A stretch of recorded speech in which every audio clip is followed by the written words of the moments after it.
যশোর শহরের শঙ্করপুর চোপদারপাড়া এলাকায় অভিযান চালিয়ে বিদেশি পিস্তল ও একটি খালি ম্যাগাজিন সহ শাহাদত হোসেন বয়স ৫০ নামে এক দুর্ধর্ষ সন্ত্রাসী ও চাঁদাবাজকে গ্রেপ্তার করেছে র্যাব 6 CPC-3 যশোর ক্যাম্প।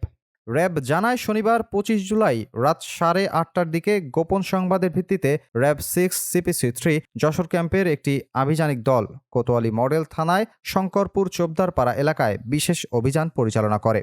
অভিযানে শাহাদত হোসেনকে তার নিজ বাড়ি থেকে গ্রেপ্তার করা হয়। তিনি শঙ্করপুর চোপদারপাড়া এলাকার মৃত শাহজাহানের ছেলে।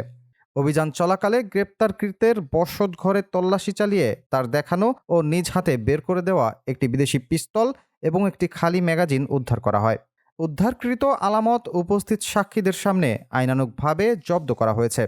র্যাব আরও জানায় গ্রেপ্তারকৃত আসামির বিরুদ্ধে অস্ত্র আইনে মামলা দায়েরের প্রক্রিয়া চলমান রয়েছে।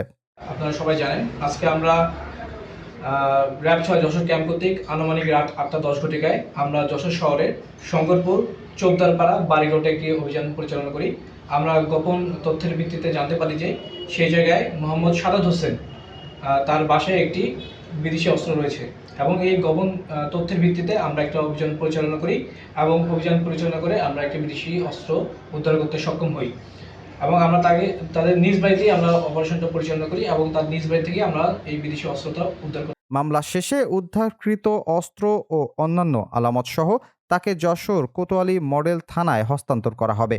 র্যাব 6 জানায় সন্ত্রাসী, অস্ত্রধারী অপরাধী, মাদক কারবারি, ওয়ারেন্টভুক্ত ও সাজাপ্রাপ্ত আসামিদের গ্রেপ্তার ও চাঞ্চল্যকর অপরাধের সঙ্গে জড়িতদের আইনের আওতায় আনতে তাদের নিয়মিত অভিযান অব্যাহত রয়েছে। যশোর থেকে দেলোয়ার হোসেন সুজনের রিপোর্টে আসাবুর রাব্বি, বিডি।